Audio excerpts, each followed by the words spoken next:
Halo, assalamualaikum warahmatullahi wabarakatuh. Bertemu lagi di channel saya Juan Dono. Kali ini kita masuk ke video yang ke-10, yaitu tentang psikologi sastra dan penerapannya.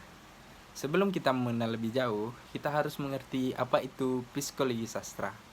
Psikologi sastra merupakan cabang ilmu kajian sastra yang melihat karya sastra sebagai aktivitas dan pantulan kejiwaan. Karya sastra sendiri memiliki arti karya cipta yang berisi permasalahan yang ada di lingkungan sekitar atau permasalahan yang dialami oleh pengarangnya. Gejala jiwa yang ditemukan oleh pengarang di kehidupan sehari-hari dituangkan dalam teks. Ketika meneliti mengenai kajian psikologi sastra, objek kajiannya memiliki 4 konsep penelaahan. Pertama, fokus penelitian terhadap psikologi pengarang sebagai tipe kedua, meneliti bagaimana proses kreatif pengarang terhadap kejiwaannya. Yang ketiga, mengaitkan teori-teori psikologi terhadap karya sastra. Tujuan dari psikologi sastra yaitu untuk mengungkapkan keterkaitan aspek karya sastra yang melahirkan makna secara menyeluruh. Pendekatan psikologi sastra diharapkan mampu menghasilkan analisis karya sastra secara maksimal. Psikologi sastra merupakan ilmu lintas disiplin yang memiliki konsep bahwa sastra adalah hasil karya cipta dari pengarang yang bisa diabadikan. Dan selanjutnya adalah dalam psikologi sastra terdapat 3 aspek, yaitu yang pertama id, ego, dan superego. Id tersebut adalah merupakan hal yang mendasari personalitas seseorang. Id dapat dipresentasikan sebagai kebutuhan dasar alamiah, contoh makan, minum, dan oksigen. Id bekerja dengan menganut prinsip kesenangan.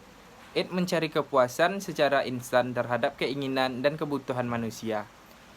Apabila kedua ini tidak terpenuhi, seorang dapat menjadi tegang, cemas, atau marah.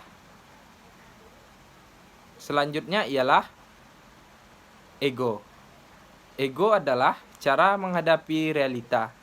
Ego berurusan dengan kenyataan atau realita. Berusaha memenuhi keinginan id dengan cara yang dapat diterima secara sosial. Misalnya dengan menunda kepuasan dan membantu menghilangkan ketegangan yang dirasakan id jika keinginan tidak segera dipenuhi. Ego mengerti bahwa orang lain juga memiliki kebutuhan dan keinginan. Oleh karena itu, menjadi egois dalam jangka panjang bukanlah hal yang baik. Yang ketiga adalah superego. Superego adalah aspek moral yang diterima secara sosial.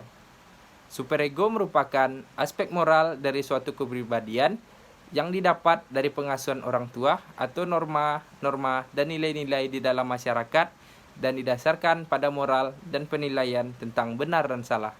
Meskipun superego dan ego dapat mencapai keputusan yang sama tentang sesuatu, alasan superego untuk mengambil keputusan lebih didasarkan pada nilai-nilai moral, sedangkan keputusan ego lebih didasarkan pada apa yang dipikirkan orang lain.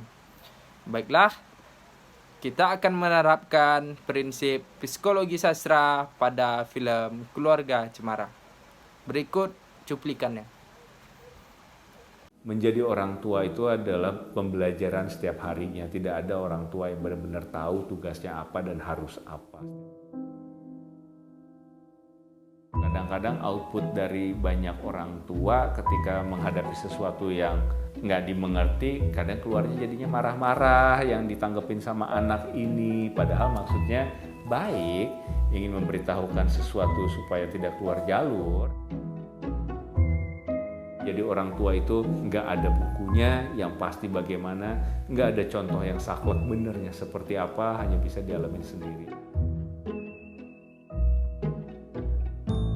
Abah sudah memperlihatkan dirinya yang sebenarnya tidak ingin menipu siapa-siapa, tapi Abah ini hanya menipu keluarganya untuk terlihat selalu baik-baik saja.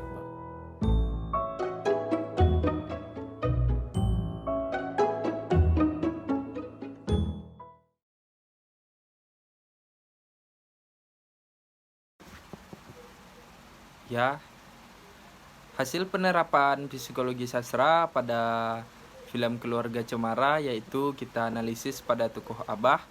Di sini kita dapat menilai penokohan tokoh Abah dalam film keluarga cemara adalah sebagai tokoh utama yang selalu mendominasi unsur cerita.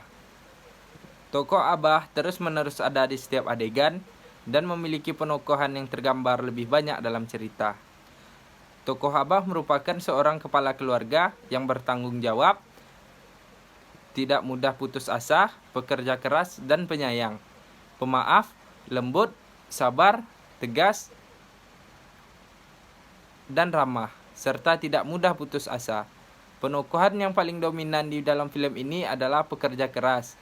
Hal ini karena tema film yang memicu pada perjuangan dalam sebuah kesederhanaan. Terlihat di sini Abah menjadi sosok yang luar biasa, yang bisa mengayomi keluarganya walaupun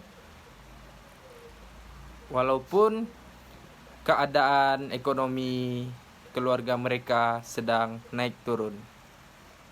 Baiklah, hanya itu yang dapat saya sampaikan pada video kali ini. Penerapan sosio-psikologi sastra, lebih dan kurang saya mohon maaf.